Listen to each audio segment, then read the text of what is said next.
Oh yeah, you're right. Hold on. His artist's last name is Van Gogh, the typical American pronunciation. In Britain, people tend to say Van Gogh, but it's Van Gogh. Van Gogh. Van Van Gogh. Gogh. Yeah, the Dutch pronounce it with a guttural sound. Gogh. Gogh. Van Gogh. Like you have a cock in your mouth.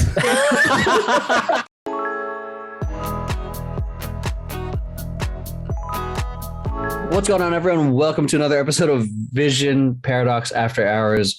Also, our version of Vision Therapy, where the everyone of Vision Paradox, everyone. most of us, comes and we just talk about whatever we want, you know, like human beings. I know some of you guys like coming to our channel or our podcasts and really listening to our social media stuff and it's really blown up. Looking at the stats on the back end, it's like a lot of people are really listening to the Ask VP stuff a lot, but we also want to be humans and let you guys give you guys really terrible advice, especially on relationships and life and existential crises. Let's not talk about existential. No. But yeah, so I'm going to do a quick intro. My name is Emeroy. I'm the CEO and founder of this company. And I like to think I have control of things, but I don't. Because in reality, it's Max to the left of the screen. And who's also... That is my intro. Yes. And we'll pass it off to... what is that? Their instrument called? Huh? Recorder. Your recorder. Go ahead. Recordist. A recordist.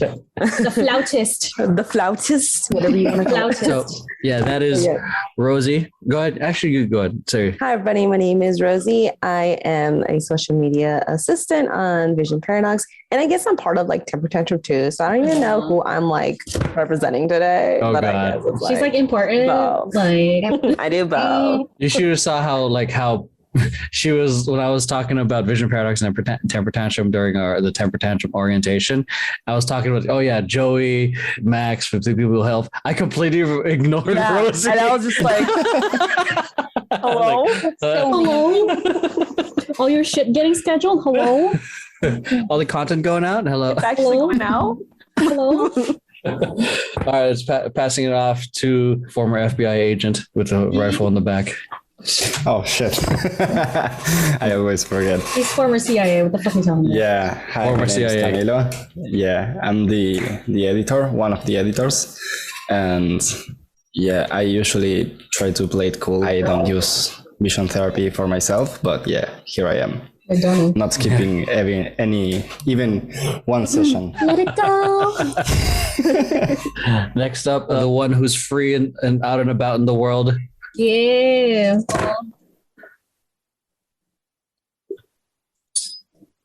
You say me? There you go. You. Yeah, we can hear you. Me? Yeah. What's up? What's up, guys? My name is Bernie, and I am the social media manager. Oh my God. All right, last but not least, the new CEO and owner of WeWork. Hey. In his downtown Los Angeles office. Yeah. Yeah. So, hi guys, my name is Mukim. I'm one of the editors. I made enough money from Okay. The original person that we wanted to do this podcast for isn't here, He was ironically. going to carry this whole podcast. He was going to carry the conversation. But the first thing that we were talking about after our meeting was I guess we're going right into deep end. The appreciation of someone's life after they are gone. Ooh. Oh. Because we were talking about who is it? We wanted to Ben Gogh. We wanted to mess up his Bernie. Yeah, she wanted to play a prank on Van Gogh. I'm just gonna say Van Gogh because I really feel like I'm saying Van Gogh. But she wanted to for those of you guys listening, the question we had for our check-in meeting was, what prank would you want to do to a historical figure? Bernie chose to put splotches or something on Van Gogh's Starry Night painting so she can also be part of it. And then we got to the discussion of him not being appreciated throughout his life until he's gone. I don't know. Then that kind of, for me, here in the States, it got brought into the thought of Betty White. Rest in peace. But like how I don't know, I feel like I think she's a great example, I think, of people appreciating her while she's alive. Mm-hmm. I think she had such a great impact on a lot of people. I don't know. I guess the question is like, why do we take people or the people we care about for granted sometimes. People. Because they're just there sometimes. Like sometimes you never notice the impact that they have on your life until they're not doing it anymore. Until you're missing it. It's like the same thing with the whole, you don't know, You like know, when that's you what's lost gone. something. Yeah. They when it's paved gone. paradise and put up a parking lot. Yeah. Okay. Or maybe you just treated the person so well that they got so used to it. So they think that's normal. It's normal. They think that's what they deserve without even deserving. So I guess, yeah, that's so dark. Camila? Yeah, I was saying that I agree with Bernie because we are like routinary people, and we like to think that life is gonna be the same way every day, but it's not. So when it changes, it hurts because you're not ready for the changes. Oh. And because you expect the person to be there always. Yeah. Yep. Oh God. And then you feel like, since you think you deserve the person, when the person is gone, you feel like it's a person's fault. And then it goes round and round. Yeah, man. No, what you guys said just really hit. And I'm sorry for like this is like the first question of the podcast. Welcome to Vision Therapy. What up? It's Everything's so $150 dark. an hour. Thank you. So, but because what you guys said just reminded me of like when I was the more recent one when my son and his mom moved to another state, and I had a whole year to prepare for it. But even though I knew it was coming, it just didn't feel real until the 2 days I was helping them move and pack. And then that really hit. I'm like, I'm not going to see my son every day anymore. I'm not picking him from school. He's obviously still alive, but I visit him once a month. But the thing is, it's like now the person you're spending time with is confined because now there's a beginning and end. And it's always rough for me driving back because it's like, God, I'm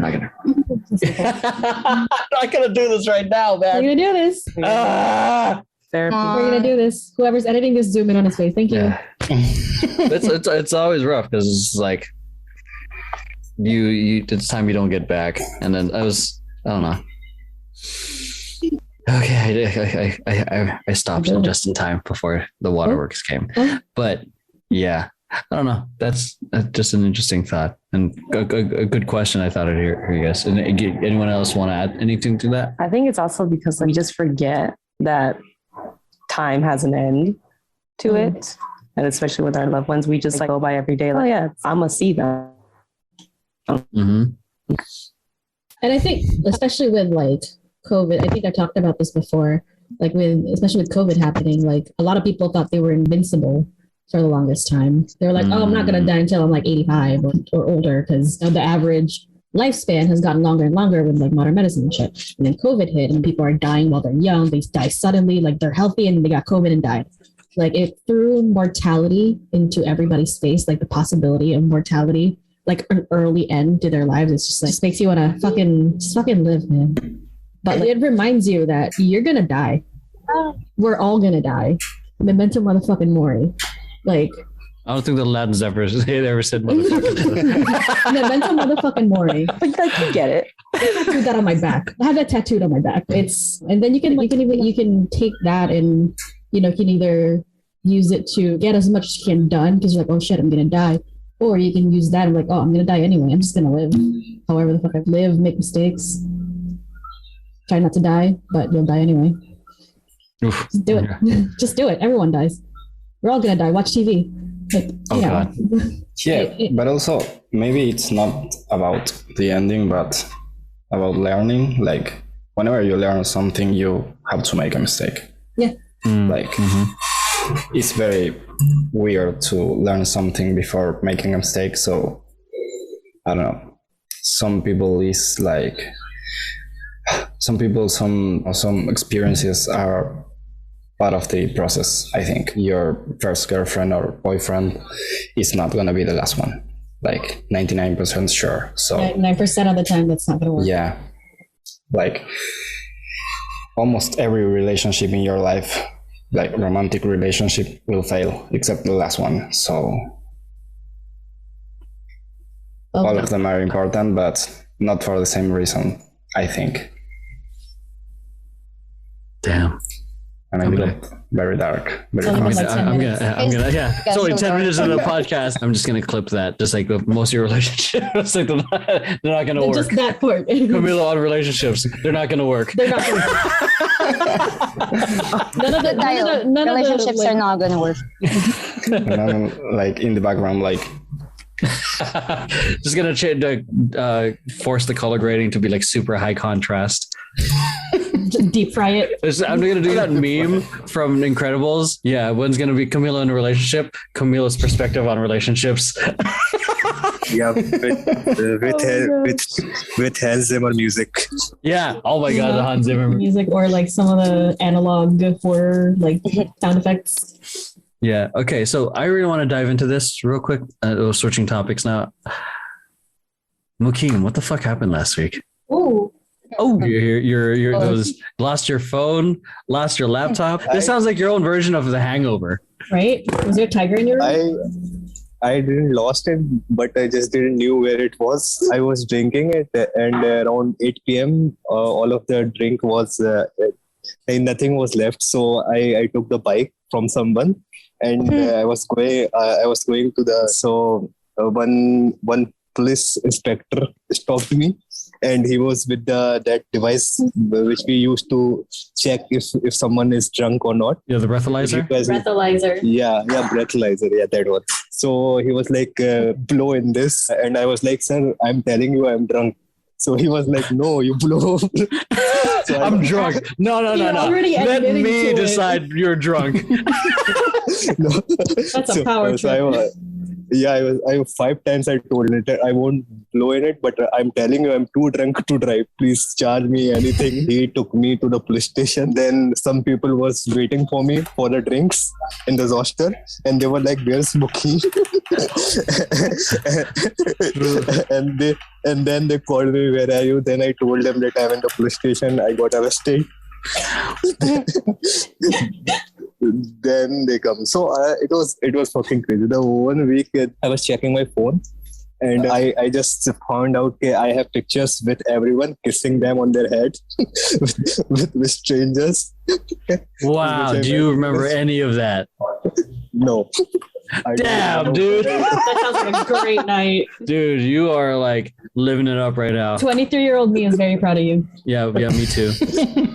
21, 22, 23, yeah, around that age. He's very proud of you. And one more thing, I was checking that in the notes, I have read 50 people. I don't know them, who were they, but I have asked their birthdays and I have wrote them in the notes. I didn't I didn't put the reminder in the calendar, but I wrote them in the notes. So I was like, what the fuck? Who are these people? And they like call you like next week. Hey man, like thanks for the investment of $1,000. You didn't lose money, did you? I'm thankful that my phone was not near me. Otherwise, I would have made some I don't have cash. Most of the payments I do with my phone. So maybe that's why I was safe. I didn't have any money with me. Oh, no. Yeah. I mean, we were talking about this in a meeting, but it sounds like you're pulling your prank on God. God's still trying to watch your back. Like, I'm gonna put this phone right here, so you ain't like spending too much money. You can't respond to a bunch of people, but you won't spend money. Wait, so where was your phone and your laptop? Yeah, it was in my dome actually. But the thing happened that hostel has this common area, so I was sleeping in the common area with the workers. Hostel workers for the 7 days. So I didn't went into my dorm. So I didn't saw my phone and laptop. And after 7 days, there was some missed call from my parents and all. So I called them that I lost my phone. I have just gotten my news. Oh, this got me curious. I don't know if did we talk about this, Max, or anyone else, like crazy drunk stories? We've glazed over, but I don't think we recorded it. Oh yeah, I think it was in a meeting as well. We just had it in a meeting, yeah. Oh, I remember Bernie telling us that she was stealing people's. That's Okay, right. yeah, You did. Okay. Because we were talking about taking Alex out Oh yeah, and getting drunk. and getting him yeah. And we started sharing blackout about- Alex. Oh yeah. I mean, Operation Blackout Alex.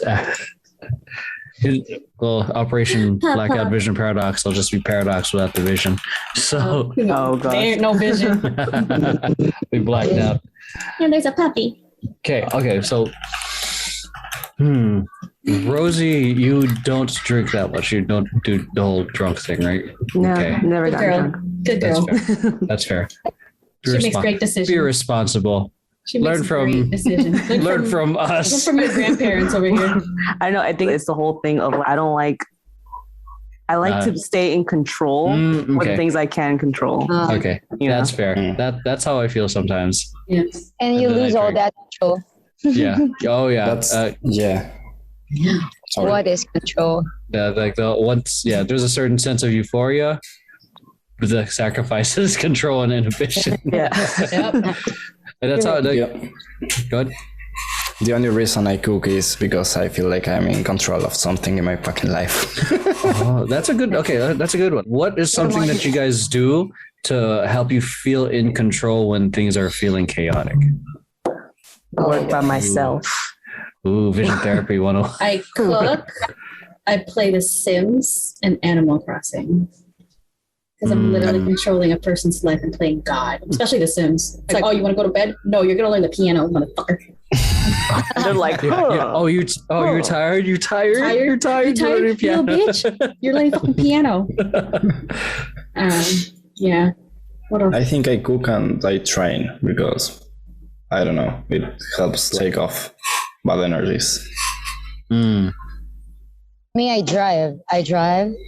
But then when the gym was all open, I box. When I'm really frustrated, I box till my hand hurts. Till it's Yeah. all red, black, and purple. Then what else? I drive in. But now something so subtle. I touch my dog. Mm. Puppy. Yeah, look at that. So happy. And he's trying to. He was laughing when he looks at you, and he's trying to scare the bum sniffing dog. He's trying to go the other way and give a fierce look. But the bump sniffing dog is huge. It's a Yeah. shepherd, most likely. He just passed. He just passed by like a huge dog, and he was like smiling. He faces his side and shows his angry face, and then he faces front again, Oh my god. shows a funny face. Yeah, I think my dog is bipolar. That's fair. Or just Vision He nitpicky needs other people. therapy. Yeah, that's why He he's also here. needs therapy. That's why he's here.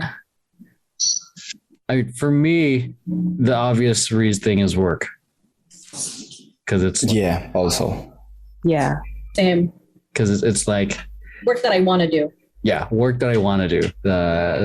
Edit, obviously, like editing my own stuff. Just I get lost in the flow. It doesn't tell me anything. It's submissive. Right. But actually, I think the routinary work helps a lot too, because you don't have to think, you have to do. Yeah. And so you're Yes. thinking on doing, and it's easier to No thoughts. yes. Yeah. Yes.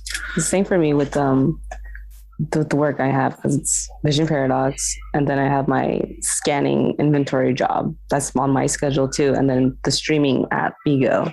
This is all on my schedule. So for me, I like working by myself because then I'm the one responsible, and I'm like, okay, I do this, because working at like a real retail job, I would do certain things that my manager would think, well, that's not the right way, but I'm like, but it's more efficient. Oh. But it's yeah. Yeah. That's why we make our own schedule. God. I hate that when people are too caught up with their own religion of how they do things, Oh God. and that they're not open to things that are like much more effective or efficient We do or not saves stand time. It's regulation. Oh my God. Yeah. Follow the rules, guys. At the same time, I'm just like them, so I can't complain. because I also have my way of doing things. Yeah, that's fair. Because like I have the way I work with you guys. There's a certain specific way of like, here's the reaction videos, here's the edits, and all that stuff. But I'm also like, okay, if you guys figure out a way to make it better, I'm more open to that because I only have my own perspective, which is if there's a way that you can make reaction videos funnier, more concise. I'm just looking at data and trying to optimize it and be like, okay, this is what's working, guys. That's it. Yeah, which is completely different from a retail job because I got in trouble for ringing up a customer because there was only 2 people in line and technically they're not supposed to be 2 cash registers open. So they have to keep the people in line if there's only 2. That's weird. And we were already closed. And I was like, well, that person only has 2 items. Let me ring them up real quick. Yeah. And then after they left, we're already closed, by the way. My manager was like, you're not supposed to do that. It's not regulation. And I'm like, we're closed. Keep people waiting. We're closed. We got to go. Okay. My first instinct, if I ever worked in retail, was to get as many people out of the fucking door at closing. Because I want to fucking go home. Exactly. And that was night shift. We were closed. It was midnight. Why? What's the policy on that? It's stupid. Because we're timed. We're actually timed for how fast we take the customers. But I'm not sure why. They're like, if there's only 2 people, then you're not supposed to ring up a customer. I'm like, but we're closed. We still have to clean the store. Yeah, but what if the customer that was in front had 85 items? Which they did. And that customer in line only had 2. Yeah. So I was like, that person's probably like, I'm trying to fucking go home. Exactly. With my 2 items. Hello? I want to touch upon this because I feel like it was pretty good content for a discussion from last week. Your kind of daily work schedule. Rick's not here because he asked it, but I found that super fascinating and how everyone approaches their daily routine or what gets them and how they handle breaks and whatnot. Right now I feel like Makim's freestyling it. And I feel like one week he's the most productive, 4 a.m., waking up at 4, conquering the day, and then followed up. And then it's about drive, it's about power. We stay hungry, we devour. And then the following week, he's living up the real life hangover. But did he die? Yeah. I too don't know what I want to do. Sometimes I just feel I need to work the whole day. I'll be working 8 hours straight. And sometimes I won't be working for two weeks. So that's what's happening with me. And for me, it's I just don't give a fuck now. Whatever I want to do, I do it. So, yes, sir. Less pressure. You still get the job done, which I appreciate. Yeah, that's the thing. I just care about to get the job done, and I don't care about the schedules now. Schedules it's important, that deadline is important anyway, but I don't make that I'll wake up at 8, I'll work till 3. I don't make those rules now. Whenever I feel like to work, whenever I feel like I need to drink, so I drink. Whenever I feel like I need to travel, so I travel. It's 8 a.m. drink a clock. That's fair. You bring up a good thing of how humans are trying to put into the box of schedule, and the thing is we don't always feel like it, but we do it. And then I have my own thoughts of sometimes you have to keep doing it even though you don't feel like it, just to get things moving. But also with self-awareness and checking in, maybe you honestly do need to take some time away. That's a hard part, discerning of actual break and actual when to work. But anyways, yeah, let's go ahead. I actually I have my ideal work routine and the one that I actually do. It's 500 days of summer expectation versus reality. My Google Calendar says, let me check it for you. This shit says you should wake up at 8 a.m. Okay. Yeah, 8 a.m. I have to keep my Google Keep up to date until 8:30. Never done that since I scheduled. On Mondays, I should check what should I deliver throughout the week. Never do it I do it while I work. Then I edit on the morning. and have my afternoons free. Bullshit. Like last night I was editing at 10 p.m. on a Sunday. So yeah. Oh my God. Yeah. What I find works for me is not like a tight schedule, but to give me time to rest between hours of work, like work an hour or 45 minutes and then take 15 and then come back. With that method, I can go like pretty straightforward. Like, for example, when you mix that with wanting to be in control of the situation, you end up like editing 9 reaction videos in one day. Oh God, yeah. Or just pulling an all-nighter. Or just pulling an all-nighter, or just like reviewing everything you guys have sent and trying to finish it in one night. Yeah. But that's not healthy. A friendly reminder. Well, the universe said for me to sleep earlier. The universe said you need to be healthy, so thank you. Yeah. Yeah. But the universe does everything for you to do an all night. Sometimes you get everything so the universe throws you yeah. True. And then shit happens. Then you end up with one single day and you end up with your deadline the next day. And you're like, yeah, I'm gonna do this. Oh God. Yeah.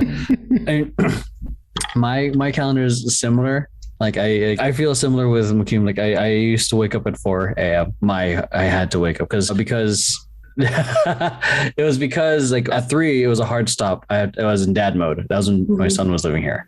So I was like, I'm spending time with him at that time. So like I have until a solid 11 hours to try to work. But now it's more like it was another state. I'm a little bit more relaxed. But yeah, but it's the same with you too, Camilo, because my first thing is at 8. I've been waking up at 9.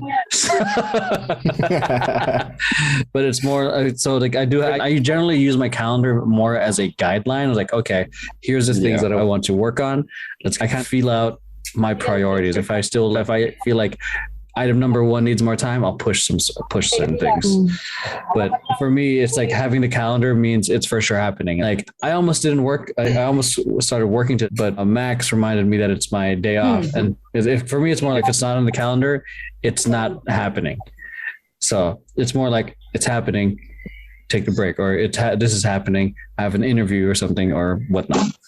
So yeah, also like it helps to have a goal on your day. So even if you don't have a specific task pending, or you have to do X thing, like, and also you should schedule your breaks like for lunch and dinner. Yeah. Oh yeah. My lunches are all scheduled no matter what, because I'm pretty sure it happens to you guys. Once you're in your zone, it's oh shit, I'm hungry. I forgot to eat. Yeah.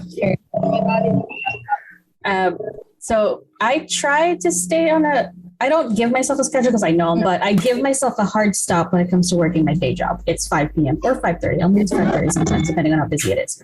But whatever it is, as soon as it's 5 or 5:30, I need to fucking stop. It doesn't matter what time I started, and it doesn't matter how many breaks I took.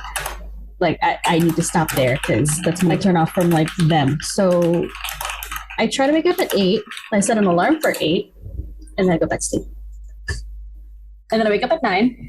And then I like go through a list of like things I need to get done, like some priority stuff and like all that. On a good day, when I don't get 15 messages from my boss of my day job, oh, did you send me the proofs? I'm like, yeah, I sent them 2 weeks ago. You haven't looked at them. When's the deadline? She's like, oh, tomorrow. I'm like, okay, I sent you the proofs 2 weeks ago. Look for it in your email. He's like, well, I can't find it. Can you resend it? I'm like, oh God.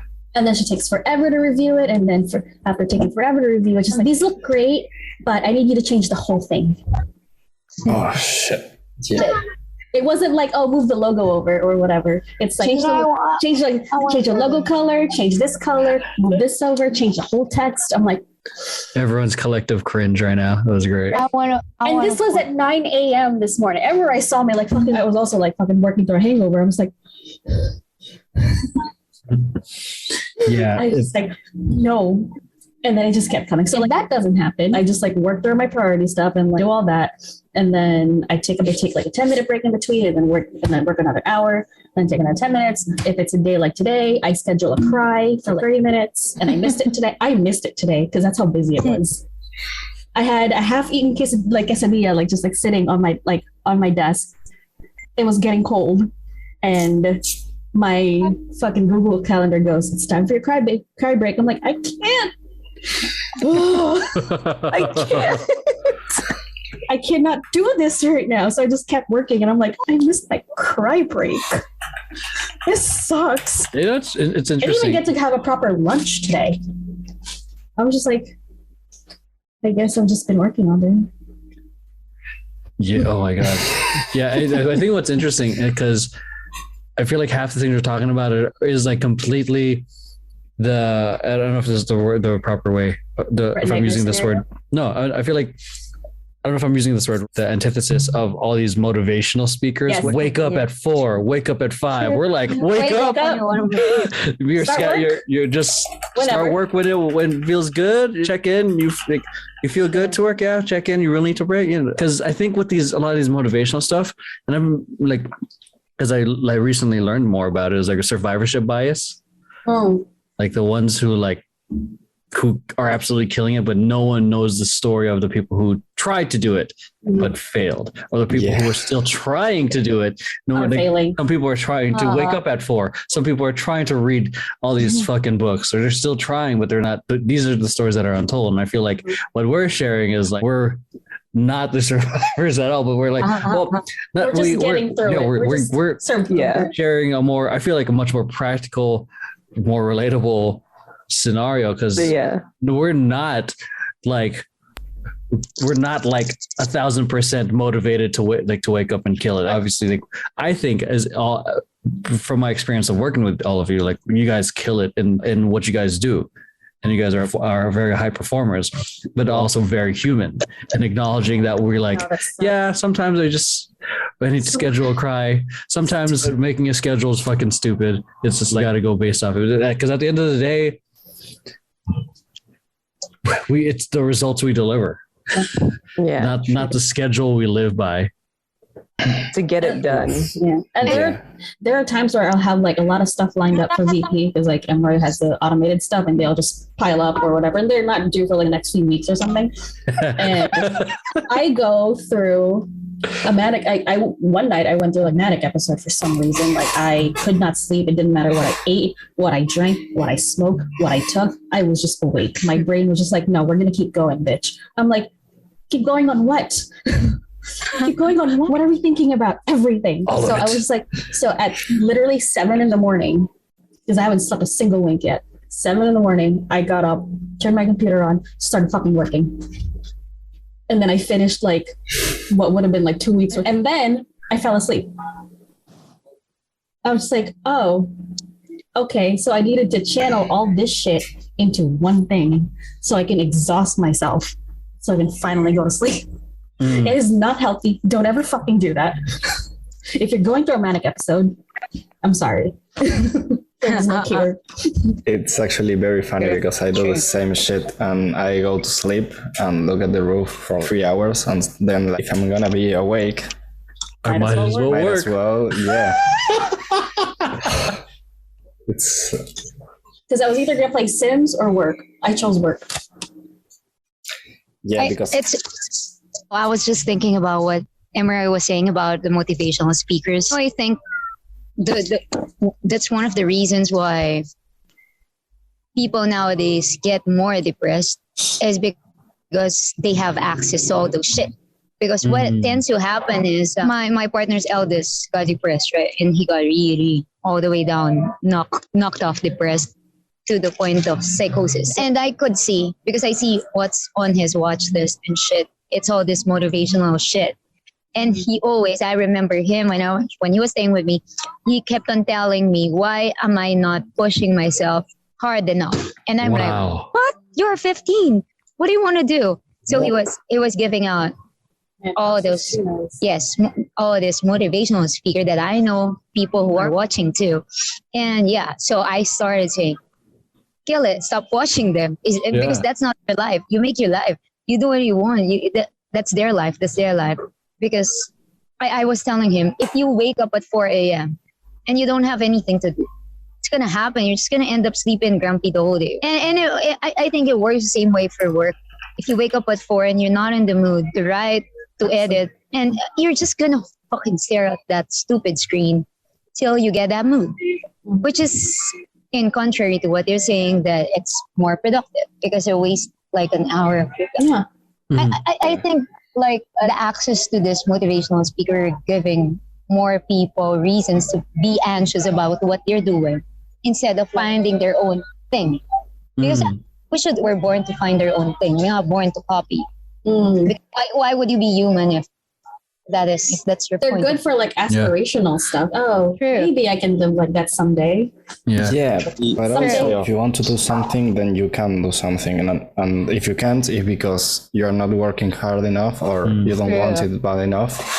And it's not true. Like 99% of your artist friends are not gonna make it. I have a ton of musician friends that are not going to be the next Play or like Ed Sheeran. Both of them like have rich ass parents with a lot of musical background, a lot of help, and Lana with multiple attempts of being famous. So when they tell you the story that they are like self-made and stuff like that, they sell you the depression they are trying to fix later with songs, and it's fucking infuriating. I'm gonna wait for it to switch off.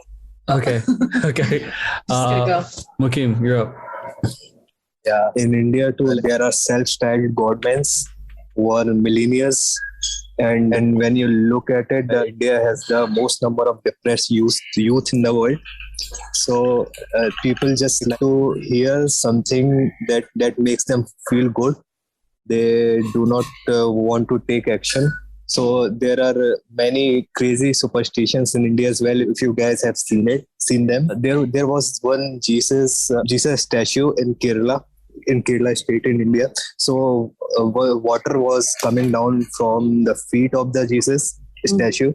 So everyone was going like, everyone was drinking. It will make them successful. It will make their dreams come true. And like people were going crazy about it. And then the team of scientists went there, how it's coming along. So there was this sewer line that was leaking from the feet, and everyone was drinking it. For 2 years. For 2 years it was going on. Yeah. They were drinking Jesus' foot water, but it was shit water. Oh no, that's wow. They're crazy godmen here. Like they're like police arrested one godman last year. Someone went to him, I'm not getting any jobs, so he charged him around $400 for it. That I'll do some magic and you'll get a job. So he was like, which laptop you use? So he was like Dell, and he told, use HP, you will get the job. So after when he didn't, he like complained to the police like that I have saved up that money, I don't have any money, and he took it from me. Then police arrested him. So people are depressed and they just do not want to try. I guess they just want to waiting for the magic to happen. Maybe. Yeah. I mean, that's why like. Go ahead. Yeah. I think that's the reason. Like probably they are not taking action for their depression because they are trying to find a solution. Which, if we look at it, like there is no God. If you think of it logically, there is no magic. There is no God. God is like God. God is just a thought that people keeps it there in their mind. Like people think that God will do something for them, they won't work for it. So that's the problem. In India, like yeah. I have a question though. Yeah, like is it also a cultural thing in India where they don't even recognize or acknowledge that it is depression that they're going through? They just think it's just a setback, and then they'll say a prayer and it'll be fixed. Because that's how it is in the Philippines. Yeah, that's how like it's similar to that. Like people think that they have done something bad in their previous lives, so that's why God is doing this to them. it's because of the God. If we do enough prayers and all, God will forgive them, and their lives will become better. And they're not working for they're not working for their skills. They're not getting a proper education, but they are just praying in Hinduism there are 1,800 gods. Wow. So yeah, so even a snake is a god, even the fire is a god, even the sun is a god. So if you start caring about all of that, you'll be finished. You'll be thinking all of that. You won't be working for yourself. So people is here I see, I don't know if it's same in United States, but people are caring so much that they are now it's making them depressed. Literally the religion is making them depressed. People that's why these godmen are making billions in India, because people are depressed. So maybe they should realize that it's not the way, and it's just God is just a thought and nothing else. They should start working on themselves, not the God. Yeah. You brought up a good point, because especially a lot of I'd say religious folk I know, they more so the older generation of Filipinos that I know, they're thinking just pray it away. Just pray. Yeah, and then it's I'm depressed. Just pray. But it's very much like how, which is more modern, the law of attraction, assuming that just a thought of it'll happen. It's a very speak it into existence. Yeah, I believe that. A little. If there is, because I believe that there's a God, but I'd say I'm on both sides of the spectrum. I believe, but also I'm also where's my wine at, bro? I'm just kidding. No, but Rosie's come on. But I do believe because it isn't going back into it. I believe that the whole God will help you or whatnot. The universe conspires to help you, or law of attraction, speaking into existence. As long as you're fucking doing your part. You're doing your shit, yeah. Yeah, we talked about this when you were here. Yeah. A little bit, yeah. Yeah, God's this old God. I saw it in Barney a long time ago. It was an old little story where this hen was trying to bake bread or some shit like that. Try to ask all the farm animals to help make this bread. Hey, can you help me? Can you help me? Can you help me? And they said, nah, I'm too busy. And then the animal, I think the hen finally makes the bread, but now everyone's trying to, hey, can I get some? Can I get some? It's the way and then it's very similar in my head right now in terms of God's just going to do the work. I'll be there just to receive it. I'm just going to show up at the finish line. I just won't run the race. Yeah. And also that's very dangerous in the sense that you're never responsible for your acts or your victories. If you don't put in the work or you don't take responsibility for your mistakes, then what the fuck are you doing? You're not it's hard to say this without screwing some perspective, because I am not religious, so I'm afraid that I see it as an outsider, and I don't want to say the wrong thing, but it's hard to live a fulfilling life if you are just letting God live through you instead of living by yourself. Yeah, I think it is a generation thing of how just pray it away. Say it again. Say it again. Oh, Recent. okay. I think the issue, especially with the whole praying away, just pray it away kind of thing. It's I guess our parents or our grandparents or their parents have probably been misinformed with the whole prayer in general. What is prayer? And then unfortunately that has just passed down generations. So it's just a lot of people just misinformed of what it is. But I think a lot of people that just hold on to God's going to do it. God's going to do it. But yes, but he's not a lazy God. I think it just depends how you're raised in the first place. But even it's just, for example, the people in the Bible, the apostles, he set them to work. You got to do this. Oh, yeah. You have to do this. And yeah, and I think it's a whole of, in my perspective and in my belief, it's more of I trust God to get me there. and to strengthen me to allow me to do what I got to do to get where he wants me to be. That's the thing. So it's like it goes both ways kind of thing. It's God for the assist. God for the assist. Play. Yeah. You know, like just get me there safely, please. That's a really good point. Like, yeah, like Jesus chose his dance crew and he was like, nah, you just because you're with me, you ain't living the good life. Y'all got to make an impact on this community. So I know your bitch ass was a tax collector. Now you're helping people, bitch. Tax collector. No, yeah, right. Wasn't one of them was right? Matthew. There we go. It was Matthew. Dang, God, Matthew was sleazy. Man, all the random stuff I remember from Catholic school. Dude, I remember it just the information just came out of me. Because it's cool, but I like that perspective. Like, you're in my crew, but you ain't chilling. We here to make change, bro. We talked about it before. It's like whether it's God, the universe, or nothing. Like most of the work has to come from you. Mm-hmm. Yeah. Like, whatever you believe or don't believe. Just fucking do it. This topic definitely took for a turn. I never thought we would ever be talking about work. God in this podcast, but now we're talking about work. It must be God's work. Oh, God's plan. Hello, yeah. Poor Drake. He heard the news. You heard the news.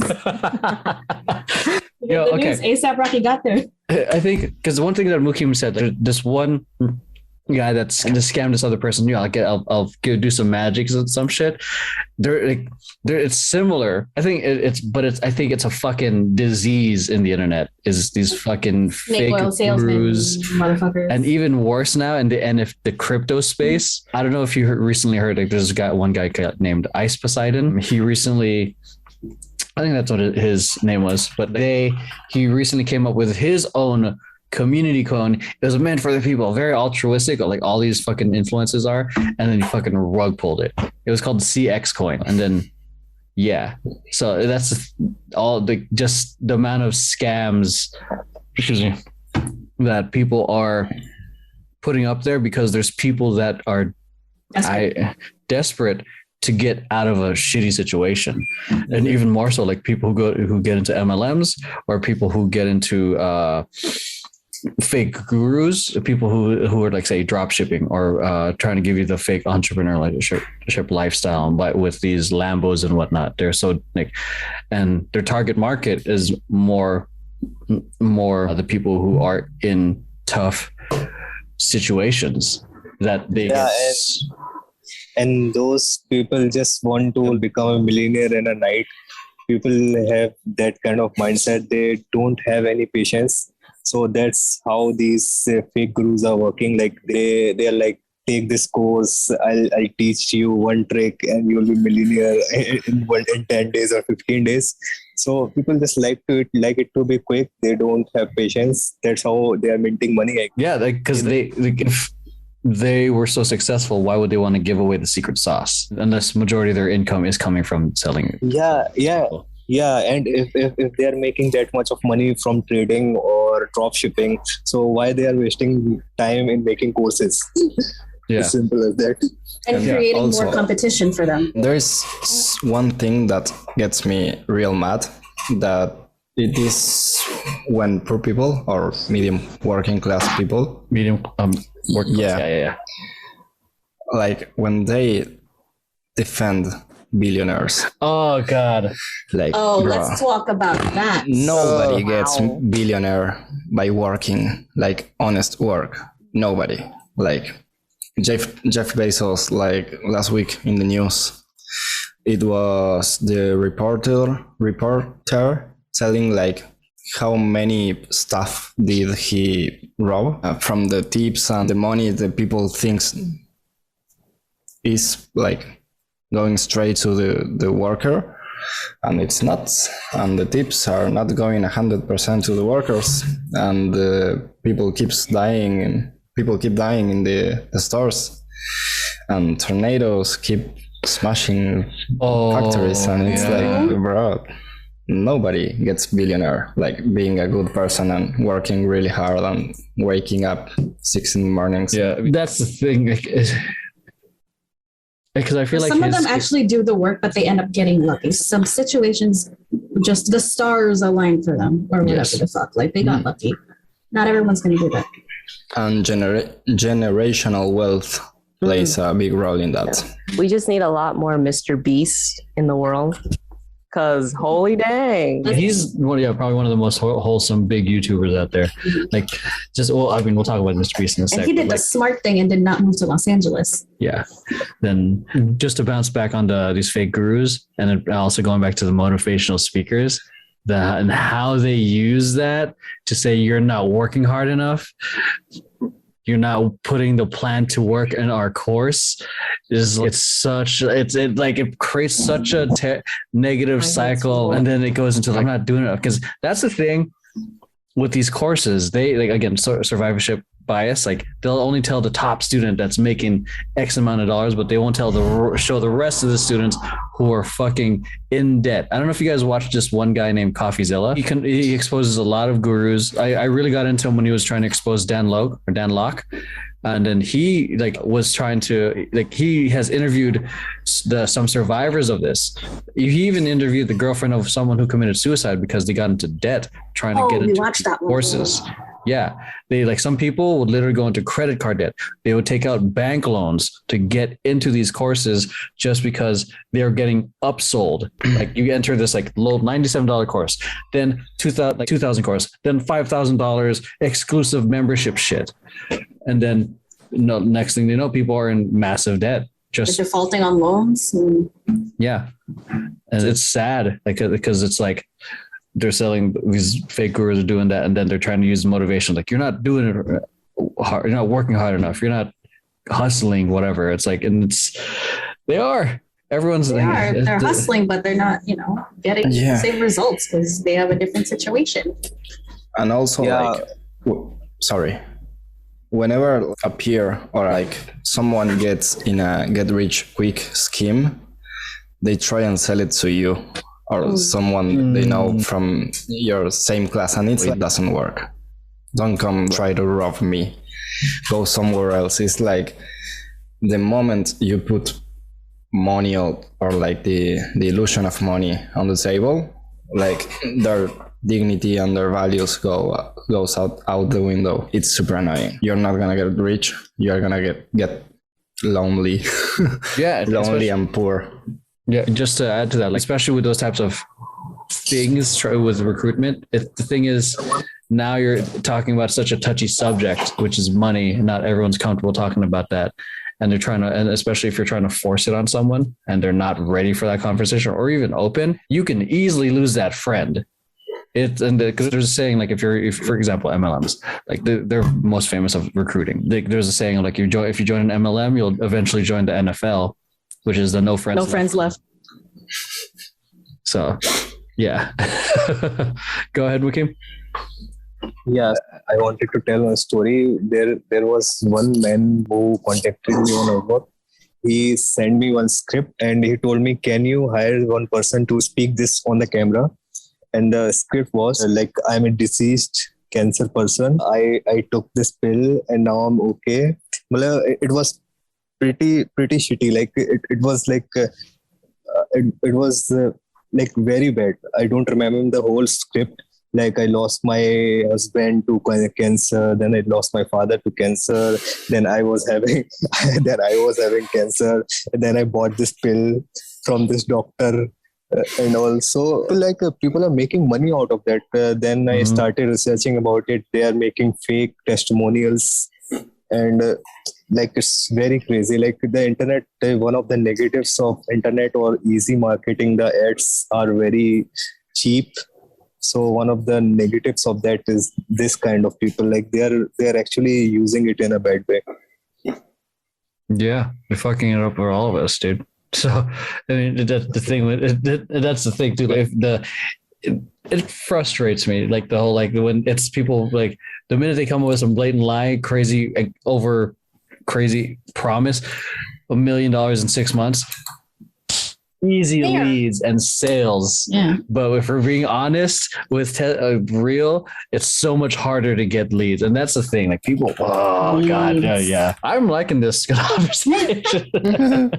Our frustrations. Yeah, and like Emeroy and I have brought up MLMs a bunch of times on Upper Tea Party just because we fucking hate it. It's like there are like a couple like success stories or whatever, people that are getting lucky or whatever, but like you don't realize that like the people on their downline that are probably fucking suffering because they got recruited into this, because they roped them into this. Yeah. So there are people that are just like, oh, I bought, like Mary Kay got me this new car. Yeah, but like someone from like her downline is just like struggling because she can't sell makeup fast enough. Yeah, and also like people don't get how money works. Like you can't print money from a new business that's, I don't know, a miracle. Whew. My dyslexia kicking in. Like same. The value of money is that it's limited. So whenever anybody tells you, oh no, we are gonna all be millionaires in 6 months, that's a lie. Not everyone can be a millionaire. Like in order for you to have a lot of money, a lot of people have to have a little money. Like you have to have a lot of poor people to make 2 or 3 people super rich. Like the 1%, like the 0.5% that is rich right now. Mm-hmm. We have like half of the world in like climate crisis, like economical crisis, geological crisis also, because they don't even have a roof over their heads. So I don't know, it's frustrating. Yeah, it's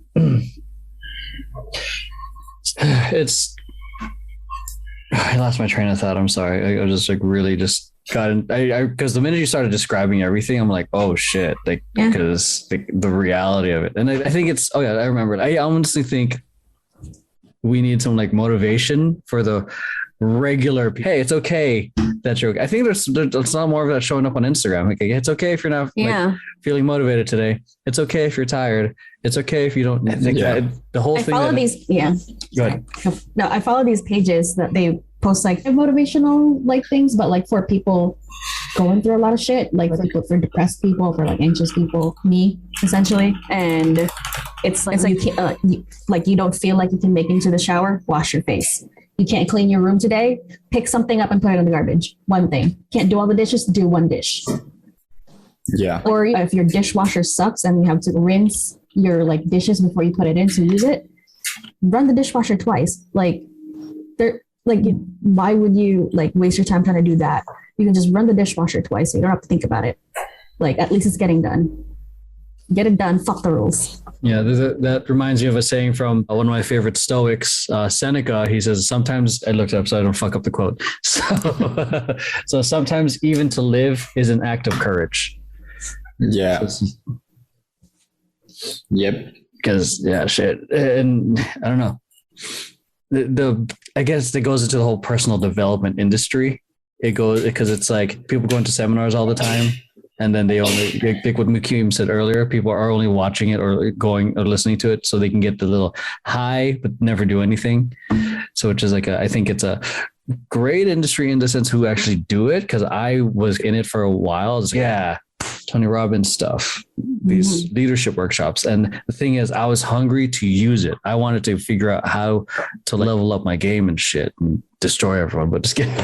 But it's another thing if you never do anything. And there's some people that I met there that never really applied it. So it's just, it's so different for everyone. So did we beat this topic enough? Yeah, I think it's dead. This was great. Okay. It's dead, Jim. Okay. It's an hour. So I think we'll wrap it up here. We can talk about Mr. Beast another time. I mean, Jimmy. I specifically want to talk about like next time. I want to talk about his editing style, YouTube editing versus documentary editing. I've analyzed it. I'm just like, okay, we'll talk about it next time. Okay, just to not end this podcast in such a note dark like that. note like this. It is. It's a downer a little bit. I guess we could talk about it's something. life, it's reality, but It is reality. I guess. How this is something that I used to ask when I interview people, like, how do you stay optimistic?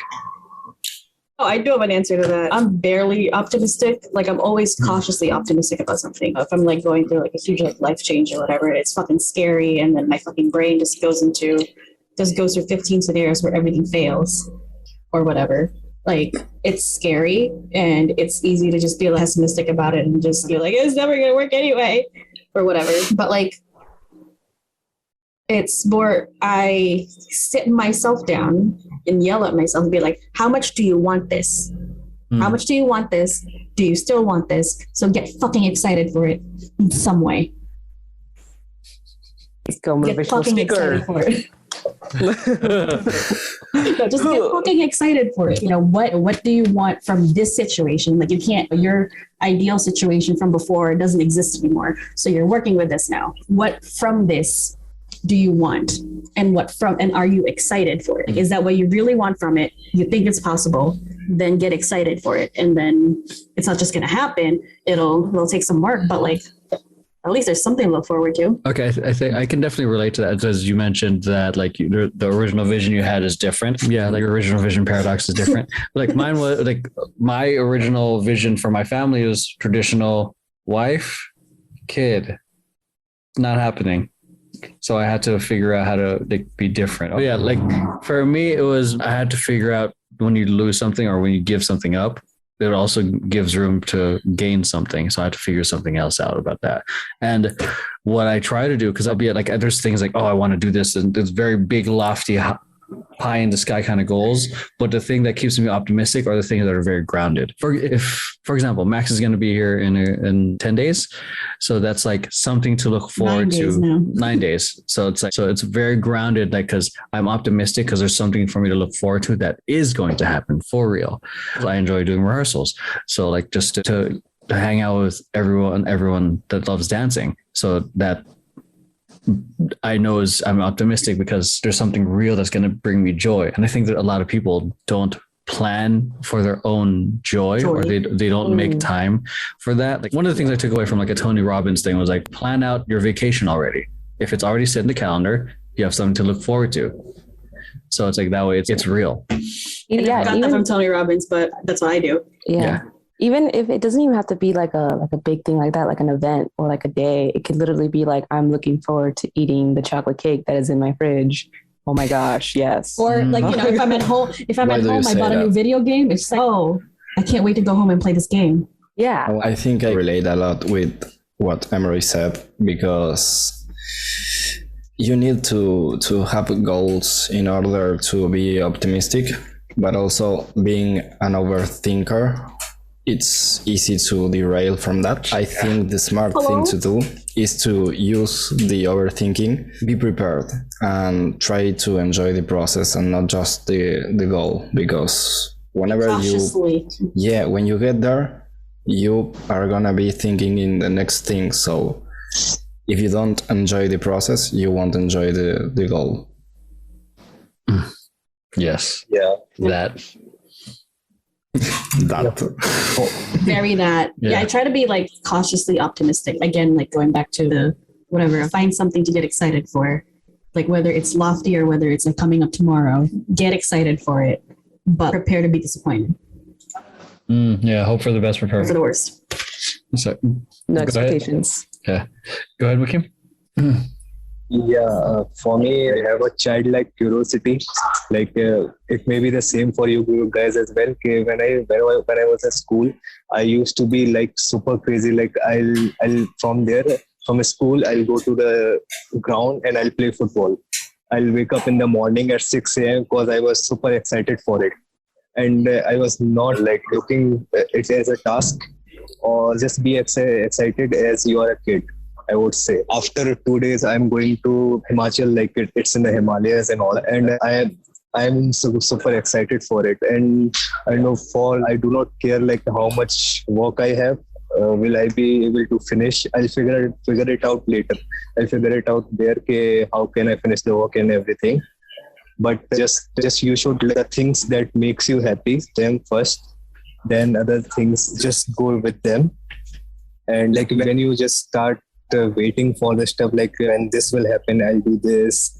So your mindset might also change after some time, and you won't be able to enjoy the stuff that you are paying attention to right now. That I'll do this. I'll just don't wait. Like, if it's possible, if you have the money, if it's possible, if you can go, just go.